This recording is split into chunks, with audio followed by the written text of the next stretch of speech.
Here's a teacher hack to help you easily and quickly grade slides on top of Google Classroom. Google Slides can be really difficult to grade when there are a lot of slides to look at. To make grading easier, click on the button at the bottom of the child's Google slide so you can go into preview mode. Preview mode will allow you to see all of the slides at once instead of scrolling through them one by one. You can even zoom in and out if you need to.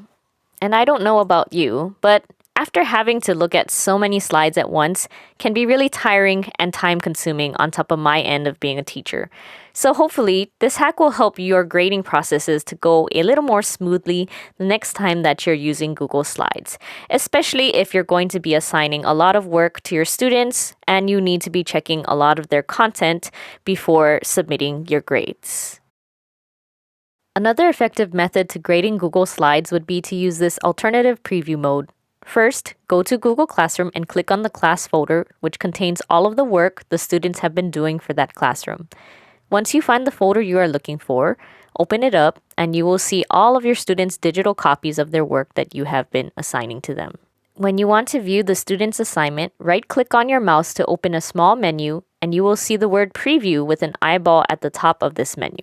This preview will make the child's work viewable like a slideshow. It's much faster and you can easily scroll through what the child did for their assignment. Another great thing about this preview option is you're able to click and move on to preview other students' work that are within this assignment folder.